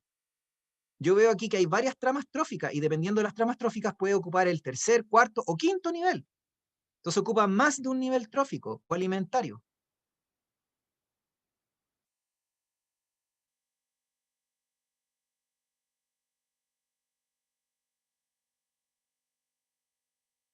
Sí, tienen que preguntar si no hay ningún problema. Ya les dije, chicos, que aquí pueden darse todo el gusto y el lujo de preguntar, ya sea por audio o por chat, ya, porque de hecho está bien que pregunten, porque así, de partida, lo de la trama trófica, a lo mejor alguien me dice, pero esa cuestión es papa. Quizás es papa para usted que lo ha visto con mayor frecuencia, pero de hecho sería importante tener claro esto de las tramas, porque les acabo de decir, o les dije hace rato atrás, que son de las preguntas más frecuentes. No es que aparezcan cada 5 años, ¿entienden? O cada año por medio. Aparecen súper frecuentemente estas preguntas, son casi de todos los años. Entonces, claro, alguien que no sepa leer bien una trama trófica es como que de seguro va a tener problemas si le sale una pregunta así. Entonces, todo lo que tenga que ver con tramas tróficas o cadenas alimentarias son de las preguntas más clásicas y más frecuentes.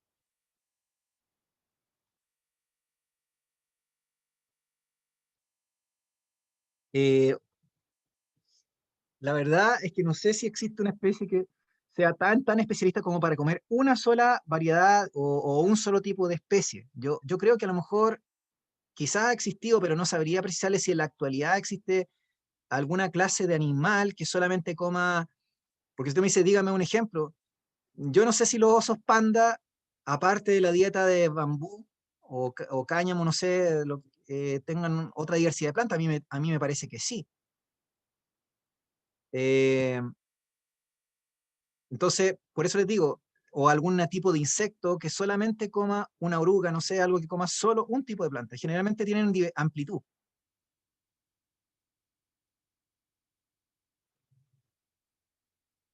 Lo ponen entonces porque trataban de simplificar el ejercicio. Entonces, como para que usted diga especialista, como concepto así, DEMRE, así como ya simplificando la trama trófica, a ver, ¿cuál es omnívoro y cuál? Porque en una trama verdadera nunca sería así, po. Entonces, lo hacen con buena intención, ¿no? Más que con mala intención, lo hacen con buena intención. Tratan de ver si pueden ayudar así. Porque podrían haber preguntado otras cosas, podrían haber preguntado cuál es el animal, no tengo idea, que como les dije ocupa más de un nivel trófico, o podrían haber preguntado 6 está en el segundo o tercer nivel trófico, no sé. O no sé, 4 y 5 son herbívoros, o qué sé yo, como preguntar ese tipo de cosas. O el koala, claro.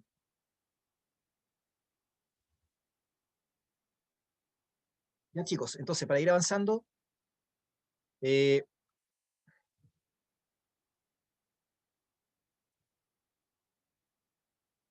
sí, gracias por la respuesta. Los animales endémicos efectivamente son especies que existen en un lugar muy acotado, geográfico, generalmente tienen poca amplitud o poca área geográfica, y son nativos y específicos de ese lugar o esa zona geográfica en particular. Por lo tanto, son súper susceptibles también a la extinción. Una especie nativa tiene mayor distribución geográfica, por lo tanto tiene mayor posibilidad de sobrevivir si es que hay incendio o todo lo demás.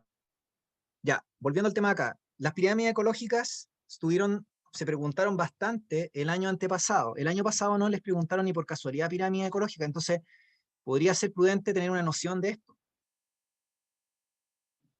Si ustedes se fijan, acá tenemos, ¿no es cierto?, pirámides de número que me habla en un ecosistema, por ejemplo, o en una comunidad, yo podría contabilizar cuántas plantas o cuántas hierbas tengo, ¿no es cierto? No sé, en una hectárea, estoy inventando, o en 10.000 metros cuadrados, y cuántos insectos, por ejemplo, no sé, saltamontes o grillos cuento, y cuántos ranas, y finalmente cuántas culebras, no sé. Entonces, yo lo voy contabilizando y se llama de número. Y puede la pirámide de número ser estándar, así como con una base amplia, o puede ser invertida. Invertida es cuando ustedes tienen, por ejemplo, algunos árboles, no sé, en alguna área, o tienen un bosque, no sé, como los árboles son de mucho tamaño, pueden albergar millones de insectos o millones de consumidores primarios, ¿entienden? Y una gran cantidad de consumidores secundarios y terciarios. Generalmente uno espera que el número de individuos vaya disminuyendo a medida que uno va ascendiendo en la pirámide, ¿se entiende? Pero como les digo, acá estamos contabilizando cantidad nomás, cantidad de animales, cantidad de seres vivos.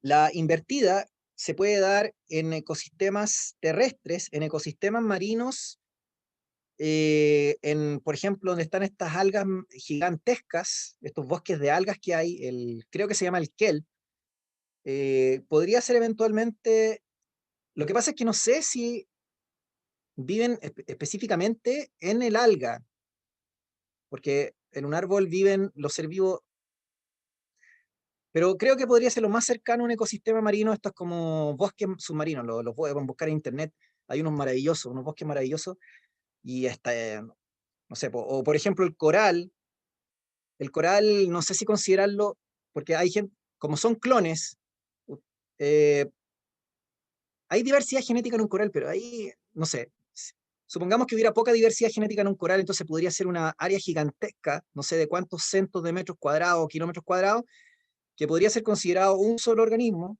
en el cual vive diversidad de seres vivos. Eh, ya, en fin, pero eso ya son preguntas filosóficas existenciales, y esas preguntas en términos PTU no les van a salir nunca, porque es como la excepción a la regla o los casos bizarros.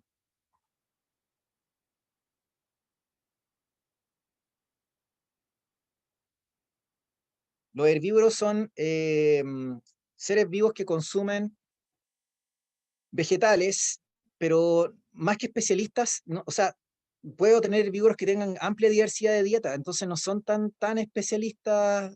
Un herbívoro que tiene mucha amplitud de dieta no se considera especialista, definitivamente. Lo mismo pasa con un carnívoro como un gato, no sé, o un felino, tiene amplia diversidad o amplitud de dieta, a pesar de que es carnívoro estricto. No le podemos dar planta, ¿ya? Pero no lo podemos clasificar como especialista. Ya, la pirámide de biomasa, a propósito de lo que estaban comentando ustedes en el chat, sí se puede invertir en los ecosistemas marinos, y se supone que los ecosistemas, la pirámide de biomasa, a diferencia de la de número, me está contabilizando cantidad de peso seco por metro cuadrado en el caso de los ecosistemas terrestres o por metro cúbico en el caso de volumen, porque una unidad de volumen, en el caso de los ecosistemas marinos. Entonces ahí sí se puede invertir, ¿ya? Pero en general, las pirámides, en términos como generales, vamos a decir que tratan o respetan o tratan de mantener la forma normal, ¿entienden? A pesar que ya les dije que la de número, en el caso de los árboles, puede invertirse y en el caso de los ecosistemas marinos también.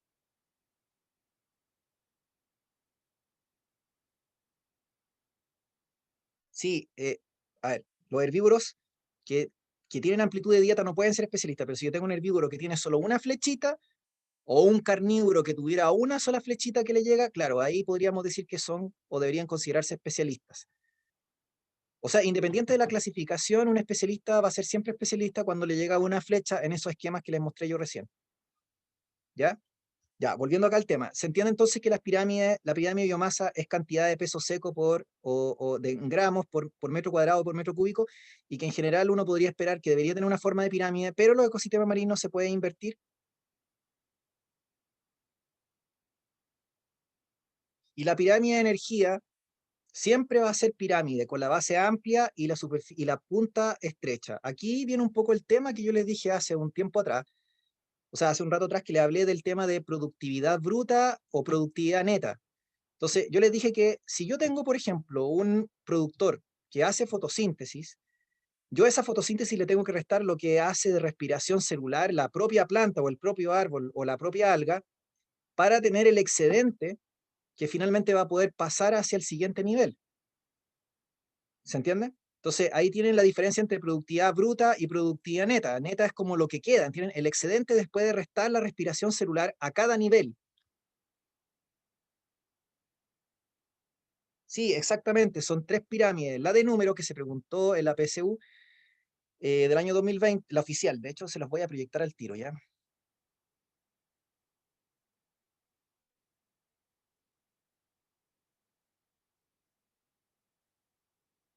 Usted me dice, profe, ¿salió el año pasado? No, el año pasado no salió porque, como les dije, van cambiando las preguntas y como los tipos de preguntas de un año para otro. O sea, olvídense que la prueba les va a salir igual al modelo PTU 2021 o algunas de las preguntas que salen ahí. Nos pueden orientar más o menos de qué nos podrían preguntar. Por eso les dije que era bueno revisar los últimos tres ensayos, como lo hice con algunos, en Preuteletines, porque así como que podían tener una cierta como idea hacia dónde podían apuntar las preguntas. Entonces aquí, por ejemplo, ven dos pirámides de número y le están pidiendo compararlas porque son equivalentes. Si ustedes se fijan, el segundo, el tercer y el cuarto nivel son iguales. O sea, tienen la misma cantidad de individuos. Usted me dice, bueno, pero eso es imposible. Bueno, es que para el DEMRE todo es posible. Ellos pueden imaginar situaciones. Ya, entonces, ¿qué uno puede darse cuenta aquí? Uno puede darse cuenta que la 2 es una pirámide invertida y la 1 es una normal, po. Y yo podría inferir o también o suponer que la comunidad 2 probablemente se trate de un bosque, no sé.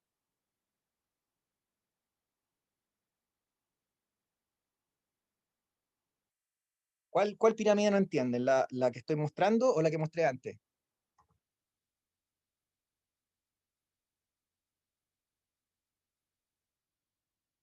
Esta pirámide que ustedes ven aquí proyectada es una pirámide de número, no es una pirámide ni de biomasa ni de energía. Lo que yo les mostré recién tres tipos de pirámide. La pirámide de número, que es esta que sale acá, la pirámide de biomasa y luego la pirámide de energía. Les dije que la energía nunca se invierte. En cambio, la de número y la de biomasa se puede invertir.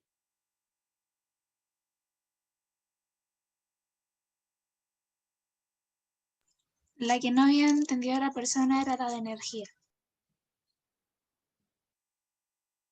¿Cuál? ¿Cuál no entendió? La división de la pirámide de energía. La pirámide de energía se divide igual que la pirámide de energía se divide igual que todas las otras pirámides. Nivel productor, segundo nivel trófico o consumidor primario o herbívoro, tercer nivel trófico o carnívoro primario, cuarto nivel trófico y así. Y como les dije anteriormente, lo que hay que hacer es a cada nivel tiene una productividad total, que es la suma total de la energía que está presente en ese nivel. Y a esa energía total nosotros tenemos que descontarle la respiración celular para poder tener la productividad neta, o sea, el excedente, por así decirlo, que puede pasar al siguiente nivel. Por eso yo les dije el énfasis entre productividad bruta y productividad neta. La bruta es la total y la neta es la bruta menos la respiración. El morado es respiración. Acá sale, mire, respiración, dice kilocalorías por metro cuadrado por año. Respiración, y acá dice producción neta. Esto sería respiración celular.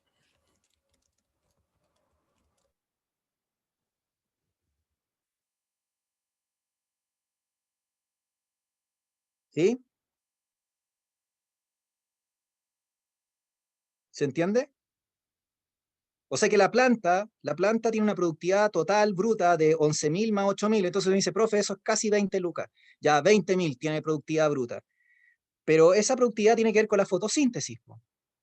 Pero yo también tengo que saber que esa productividad bruta total, yo le tengo que restar a la planta lo que consume por respiración celular, porque ustedes saben que las plantas hacen respiración celular. Y me va a quedar un excedente o una productividad neta de 8.833.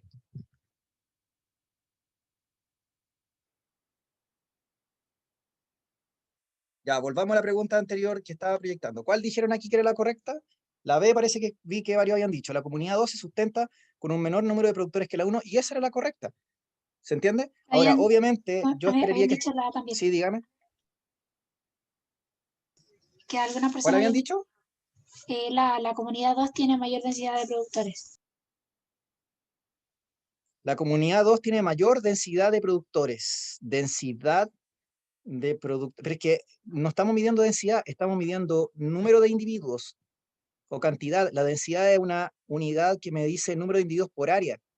Entonces aquí nos da lo mismo si están apretados o se encuentran dispersos en amplia. Aquí el tema es contarlos, no tiene nada que ver la densidad aquí.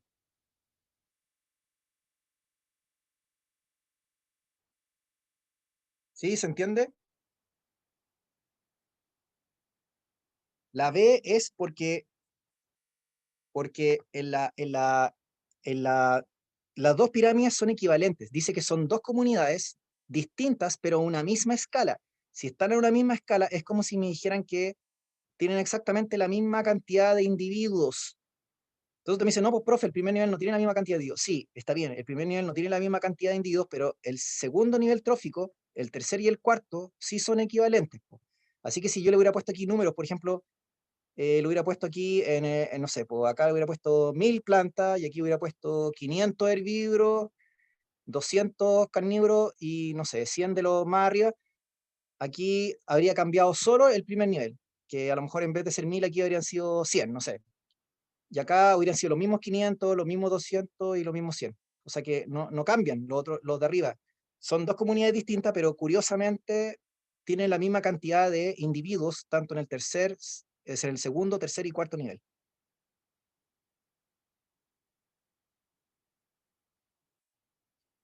Entonces, usted me dice, profe, ¿por qué no es la? Porque acabo de decir que la densidad no tiene nada que ver, es cantidad de animales, o en este caso de plantas, contados, con números, no de densidad. No puede ser la cepo. Después te dice, profe, la D no, porque tendría que haber sido al revés.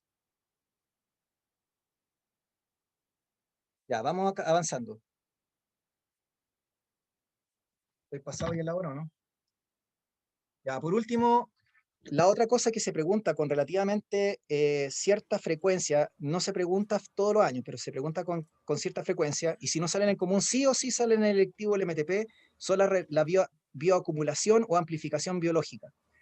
En este fenómeno, cada vez que ustedes liberan un metal pesado o liberan un contaminante o por ejemplo, un pesticida al ambiente, se comienza a concentrar de manera progresiva desde el nivel productor hasta el nivel consumidor final. Entonces aquí el proceso es como inverso. ¿Se acuerdan que yo les dije que la energía seguía una dirección unidireccional y que partía desde el productor, la mayor cantidad de energía llegaba a una porquería de energía al consumidor tope, porque se iba perdiendo casi todo? Ya, pues acá en la bioacumulación es al revés. Aquí van ganando los que más arriba se encuentren. Por lo tanto, se va concentrando. Así que al final, si yo tengo algo tóxico, cancerígeno, mortal, la planta no le hace ni pigo. Al herbívoro a lo mejor algo le hace, pero el carnívoro que está en el cuarto o quinto nivel fregó, po, le dio cáncer o se murió.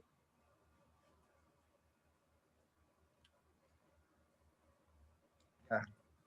Salimos de acá y les voy a proyectar lo siguiente. Amanda. Ay, ay, veamos. Tengo que saltarme de materia, chicos, para tratar de hablarle algo de población, po. ¿Sí? Ya. Rápidamente les voy a hablar de población. Entonces, como les dije anteriormente, lo primero que me gustaría era que ustedes acordaran los niveles de organización biológica, ¿ya? Me interesa que se acuerden de que de población pasamos a especie, de especie a comunidad, de comunidad, ¿no es cierto?, ecosistema, y de ecosistema a bioma. Entonces, y de ahí a biosfera. Entonces, ¿qué definiciones tienen que saber? Algunas definiciones que ya los dije o que ya lo conversaron ustedes, que son, por ejemplo, eh, población, conjunto de individuos que una misma especie ocupa un lugar y un tiempo en común, ya lo dije. Dijimos también lo que era comunidad, que son el conjunto de poblaciones de diferentes especies que habitan en un tiempo y un lugar determinado. El hábitat es el lugar físico. Ya les dije que el hábitat, si yo les digo la comunidad más el hábitat, como que igual alguien podría decirme, profe, pero se parece a una definición de ecosistema. Si yo digo comunidad más hábitat, sí, podría ser, pero igual está repenca esa definición, está bastante, deja alto que desear, porque si quiero hablar de ecosistema, tendría que decir que es la comunidad y las relaciones que se establecen con el hábitat o con los factores abióticos. Ya, nicho, dijimos que era el rol o papel de una especie y ya les expliqué qué es. Dieta, hábitos diurnos, nocturnos, en fin, y el hábitat en donde vive el animal, porque si usted me dice que tiene un pingüino y que vive en la Antártica, el pingüino no pasa toda la vida sobre el hielo, que yo sepa es un ave acuática, se mete al mar. Entonces ocupa un ambiente tanto terrestre o un hábitat terrestre como un hábitat acuático. Y tiene mucha diversidad de dieta porque come muchos tipos de especies distintas de peces. Entonces, si ustedes se fijan, todo eso de información nos sirve para determinar el nicho. Bueno, la densidad, les dije que no tenía nada que ver con las pirámides ecológicas, pero sí tiene que ver con población. ¿Por qué? Porque la densidad es la cantidad de individuos que tengo por área. Ahora, la densidad, como les dije, es cantidad de individuos por área, pero eso tampoco me está diciendo cómo se distribuyen los animales o los pingüinos en un lugar. O sea que yo puedo tener, por ejemplo, no sé, 3 especies de pingüinos distintos y podría tener que esas 3 especies distintas de pingüinos se agruparan de diferentes formas. A lo mejor algunos se juntaran todos así como concentrados en un sitio, en cambio otros fueran más dispersos y se distribuyeran así como de forma más aleatoria, en fin. Entonces, depende mucho de la especie. Lo importante aquí es que la densidad, el número de individuos por área y la distribución que tengan esos animales en un área, en un cuadrado, no sé, de 1 kilómetro cuadrado, como quieran llamarlo, es independiente de la densidad, sino que depende de la especie en sí.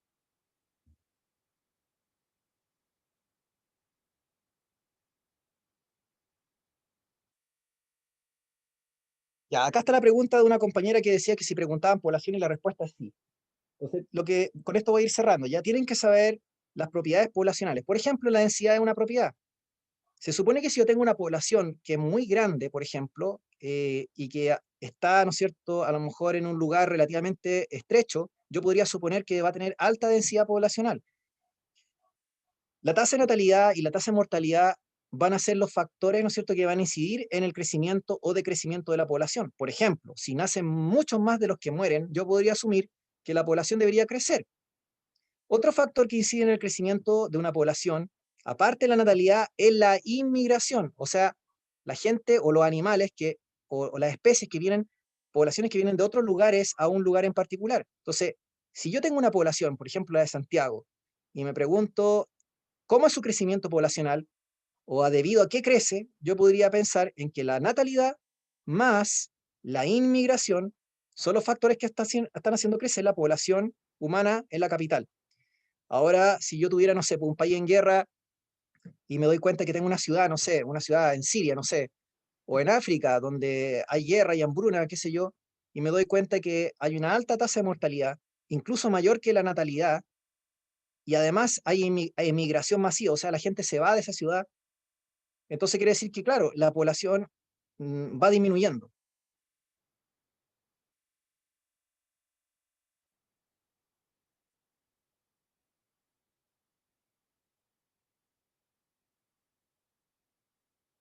Entonces, si ustedes se fijan, el crecimiento poblacional o la tasa de crecimiento poblacional resulta de la suma, perdón, resulta de la resta entre los nacidos menos los muertos, o sea, la tasa de natalidad menos la mortalidad.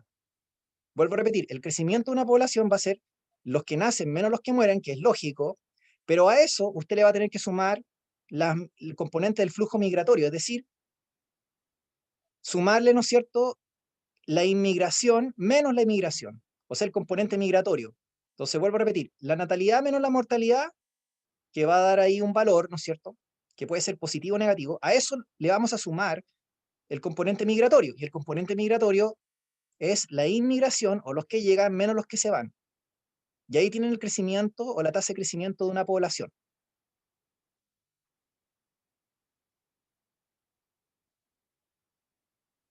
La otra cosa que tienen que saber, por ejemplo, son algunas definiciones.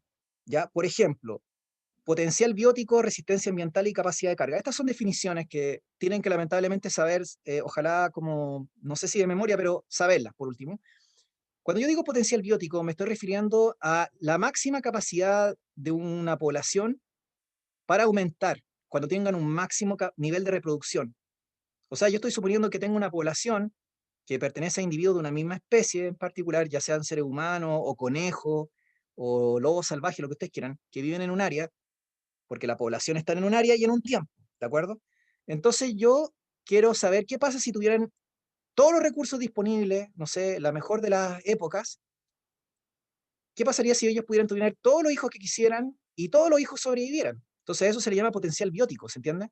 Es como la máxima capacidad innata que tiene una población o un conjunto de individuos para reproducirse. Ese potencial biótico va a chocar con la realidad.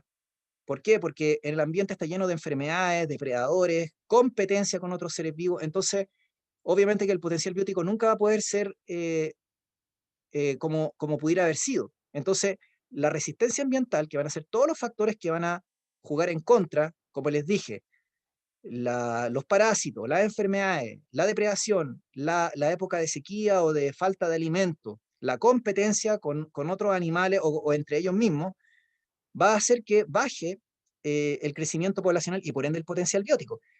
Y cuando llegamos al equilibrio con el ecosistema, es decir, cuando el potencial biótico se equilibra con la resistencia ambiental, tenemos lo que se llama la capacidad de carga, que sería el máximo número de individuos que tolera un ecosistema para una población. El máximo número de individuos. O sea que cuando yo a la resistencia ambiental le pongo número, eso se llama K, o capacidad de carga.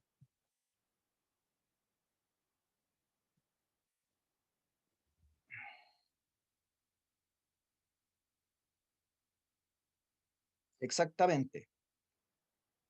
La resistencia ambiental determina la capacidad de carga. Y cuando yo tengo equilibrio entre el potencial biótico reproductivo y la capacidad y la resistencia ambiental, en el fondo tenemos ahí la capacidad de carga. Porque de esos dos elementos resulta el equilibrio poblacional.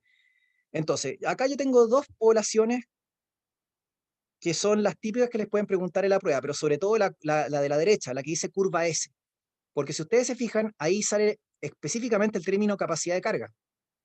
Y sale un número de individuos específico. Entonces, cuando yo tengo esa curva, yo voy a saber que se trata de una población en equilibrio con el ecosistema. En equilibrio con el ecosistema. O sea, yo tengo aproximadamente un promedio o un número máximo de individuos de una población que puede tolerar el ecosistema. Si ustedes se fijan, cuando yo tengo una población de este estilo, parte siendo una curva de tipo exponencial, pero con el paso del tiempo se va achatando, porque la natalidad va igualándose con la mortalidad, o va apareciéndose, o va afectando el fenómeno migratorio también, puede haber mucho, pero supongamos que solamente sea por natalidad y mortalidad. Obviamente al principio la natalidad era muy alta, mucho más que la mortalidad, y luego se van igualando. ¿Por qué? Porque empezamos a encontrar resistencia ambiental, y el potencial biótico comienza a frenarse. Entonces, si usted me pregunta, profe, ¿qué? Por ejemplo, imagínense que la curva S o sigmoidea o autolimitada corresponda a una curva de guanacos del Parque Torres del Paine en la región de Magallanes. Entonces, supónganse que yo les pregunto ya, díganme qué factores permitieron tener esta curva poblacional. ¿Por qué yo no puedo tener muchos más guanacos? ¿Por qué tengo ese valor? No sé, pongámosle que tengo 100.000 guanacos. Entonces usted me podría decir, pucha, podríamos nombrar un montón de factores. Por ejemplo, la competencia intra-guanacos. O sea, dentro de la misma población, porque no podemos tener infinitos guanacos porque los guanacos necesitan comer. O sea, hay un tema de disponibilidad de alimento, pero también hay un tema de competencia intraespecífica entre ellos por el alimento. También podemos tener un tema de competencia, que son herbívoros, ¿no es cierto?, con otros herbívoros. Los guanacos pueden competir con otros herbívoros por las hierbas, por las plantas. Entonces eso también va a limitar el crecimiento poblacional. Y por supuesto están los depredadores, como por ejemplo los pumas, que cazan los guanacos. Entonces, si yo tengo una población de pumas, van a estar afectando la mortalidad de las crías, pues, porque van a estar cazando guanacos, van a estar cazando crías. Entonces, todos esos factores van a generar que se alcance un máximo poblacional y que va a estar en equilibrio con la población de depredadores, con la disponibilidad de alimentos, con la disponibilidad de recursos. Entonces ustedes se fijan aquí, cuando yo veo esta curva, puedo meter un montón de cosas dentro de ella. Puedo meter la competencia intraespecífica, la competencia interespecífica o entre especies diferentes. Puedo meter la disponibilidad de alimentos, la disponibilidad de espacio. Puedo meter los depredadores o la presencia de alguna enfermedad o patógeno o parásito que aumenta la mortalidad, en fin. Puedo meter un montón de cosas, ¿ya?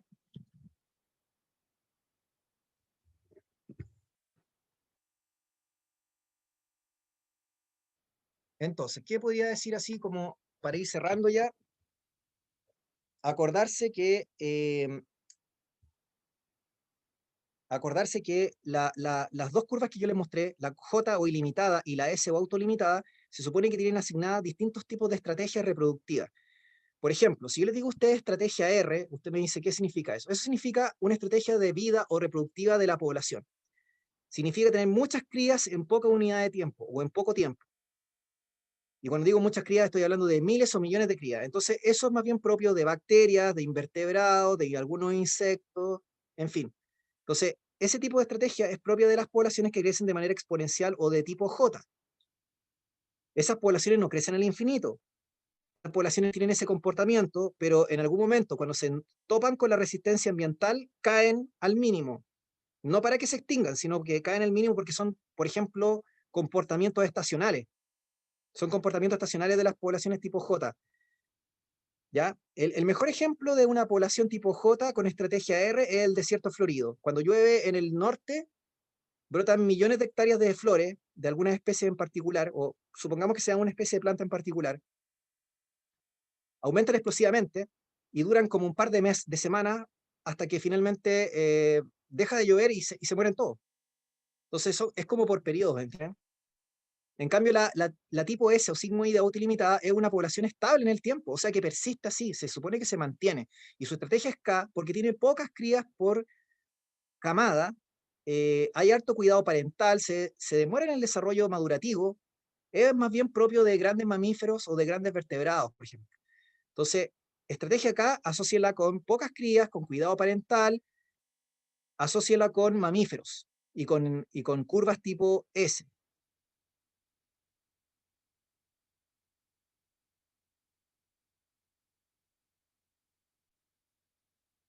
El potencial biótico se supone que es la máxima capacidad reproductiva, pero claro que tiene límite, porque no una especie no puede tener infinita capacidad, o sea, hay un número de camada máximo, está determinado por los genes. Y respecto de las estrategias, eh, J y S son patrones de crecimiento poblacional, por eso les mostré recién dos curvas, hace unos minutos atrás. Les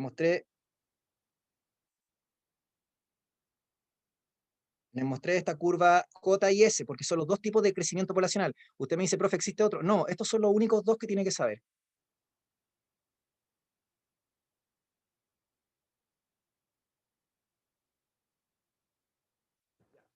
Entonces, dicho esto, para terminar, solamente mencionarles que otra de las cosas que a veces sale, pero sale con baja frecuencia, son las preguntas de factores que modifican o que regulan el tamaño poblacional y que se llaman dependientes de la densidad poblacional. Y con esto voy terminando. Los dependientes de la densidad son aquellos que provocan cambios en las tasas de natalidad a medida que se modifica la densidad de la población, y los independientes son independientes de la densidad de la población, es decir, haya muchos o pocos por área. Entonces, cuando yo les digo a ustedes que tengo una minera que está destruyendo el hábitat, o cuando tengo un incendio o la explosión volcánica, y yo tengo un valle, no sé, un lugar donde vivían una población de animales, da lo mismo si vivían poco o mucho. Porque independiente si hay poco o mucho, van a morir igual y va a haber una mortalidad brutal producto de estos eventos, que son contaminación por una minera, o destrucción, o un incendio, o un meteorito, o un volcán, lo que ustedes quieran. Se llaman factores independientes de la densidad.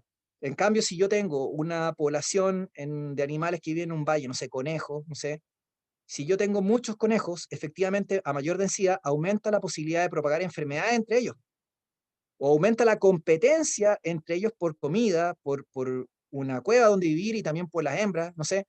Entonces, ahí tenemos factores que van a afectar el crecimiento de la población y que son dependientes de la densidad. Entonces, la competencia, un factor. La depredación, o sea, quienes se los comen, otro factor. ¿Por qué? Porque si usted tiene muchos conejos, va a traer a muchos zorros. Porque si los zorros ven que aumenta su comida, obviamente que van a empezar a depredar con mayor cantidad a los conejos. Entonces, si usted se fija, la depredación, la competencia, los parásitos, son factores que son dependientes de la densidad. O sea que ahí sí importa el que yo tenga muchos o pocos conejos.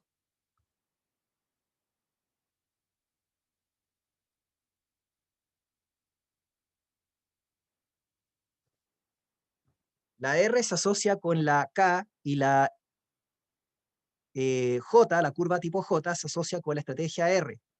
R de rápida. Entonces, cuando piensa en R de rápida, piensa en la exponencial y piensa en los bichos o en la bacteria. Y cuando piensa en S o sigmoidea, piensa en una curva que tiene forma de S, de una S como achatada, no sé. Y esa curva tiene estrategia K. No sé K de qué, pero K es como una estrategia más lenta, con pocas crías por camada, etc. Pucha, no alcancé a pasarles lo de, ¿cómo se llama? Interacciones interespecíficas. Lamentablemente por tiempo, ya estamos ya en la hora, entonces solo para como terminar, ¿ya? Me interesa que traten de leer o de buscar información de la interacción interespecífica. Miren, en general no es tan importante que les pase tanto esto, porque el año pasado se preguntó bastante de interacción interespecífica en la prueba real. Entonces, sí, se puede preguntar este año, pero mi impresión personal es que no va a ser en tanta cantidad. O sea que si les sale, les puede salir una pregunta, ¿se entiende? La del 2020 no trajo ninguna pregunta de interacciones. En cambio, la admisión 2020, ¿sí? En cambio, la admisión 2021, que fue la prueba que se aplicó en el año pasado, sí trajo preguntas de interacciones. Entonces, a mi juicio, estas preguntas de interacciones, si salen, van a salir en el lectivo o en el MTP, pero en el común no estoy muy seguro que les llegan a salir. Quizás si salen, salen algunas. Entonces, aquí me interesa que vean en algún libro de o internet o lo que sea, me interesa que vean sobre todo el mutualismo, el comensalismo, que son ejemplos de interacciones simbióticas. El mutualismo es una interacción donde ambas especies se benefician mutuamente, pero son dependientes. O sea que no pueden vivir una sin la otra, como por ejemplo el líquen, ¿ya?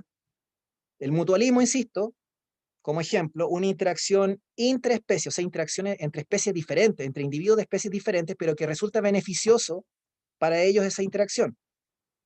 Obviamente, no todas las interacciones son positivas, pues si usted ve un zorro que se come un conejo, usted me va a decir que es una interacción de depredación, donde el zorro se comió al conejo, entonces lo mató. Entonces el zorro se benefició positivamente con un signo más y el conejo fregó, o sea, menos. Pero en el tipo de interacción mutualista, ambos se benefician, ambos es más. Pero es una interacción dependiente, ¿ya? Entonces pongan atención al mutualismo, al comensalismo, que es una interacción en donde hay una especie que se ve, no sé por qué tienen tanta obsesión con el comensalismo en la PCU o en la PTU. Ya, el comensalismo es una cuestión que siempre preguntan. Interacciones donde yo tengo dos especies, donde hay una que se beneficia y la otra no está ni ahí, ¿entienden? Le da lo mismo si está o no está el participante, pero hay uno que sí se ve beneficiado.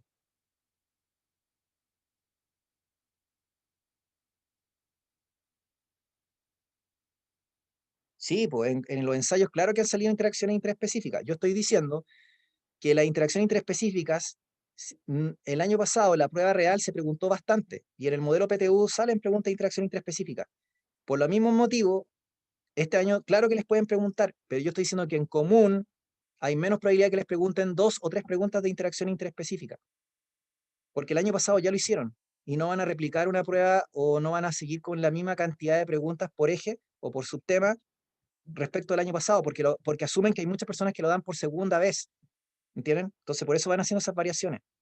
Entonces, el comensalismo, como les dije, cuando se ha preguntado en el módulo común obligatorio, se ha preguntado, hay varias formas de preguntarlo ya, pero es como una interacción frecuente, donde una especie se beneficia y la otra es neutra.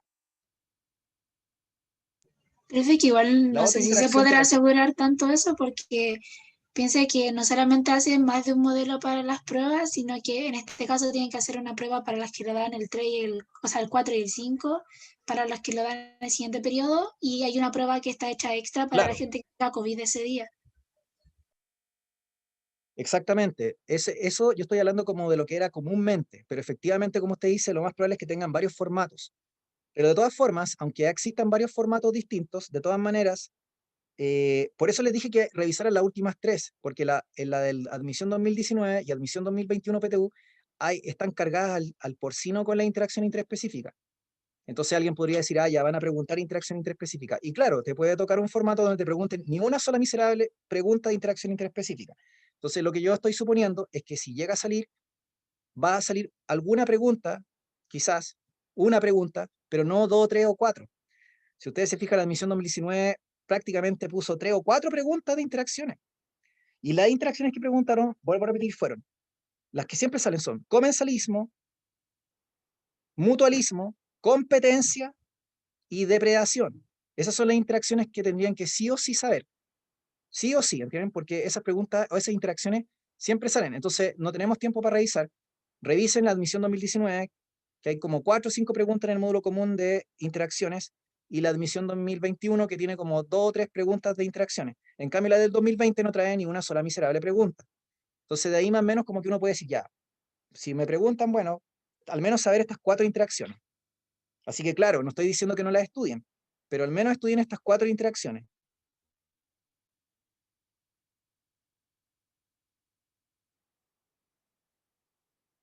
Entonces, competencia, como les dije, mutualismo y comensalismo. Tenemos el parasitismo, donde el parásito se beneficia y el parasitado se perjudica. Tenemos la competencia, donde los dos se friegan, o sea que los dos salen perdiendo. En la competencia era importante considerar este gráfico, y con esto voy cerrando lamentablemente por la hora, que se llama el principio de exclusión competitiva, donde eh, cuando yo tengo dos especies que compiten y que tienen similar nicho ecológico, que el nicho fue un concepto que se preguntó en los últimos 3 PSU, en la 2020 se preguntó el nicho, entonces es un concepto que obviamente también les pueden preguntar a través de un gráfico. Revisen la admisión 2020 y vean la pregunta de nichos, ¿ya?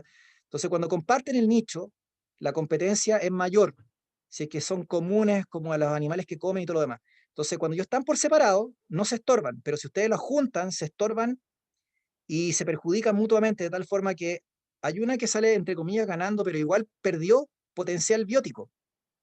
Tiene mucho menos población de si hubiera estado solo, y la otra se supone que es excluida competitivamente del hábitat o del ecosistema.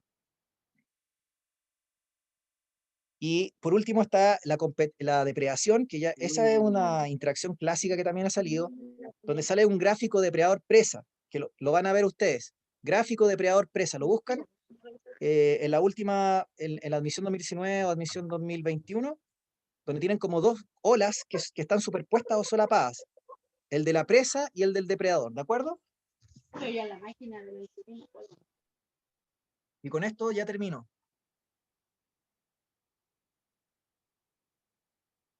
Ya chicos, lamentablemente por un tema de tiempo y porque tienen que seguir, no puedo seguir avanzando ya. No, nos traslapamos con los horarios porque partimos tarde ya, pero esto sería todo entonces.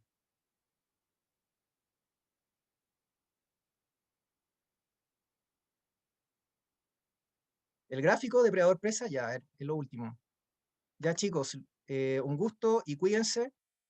eh, y lamentablemente no tengo más tiempo ya.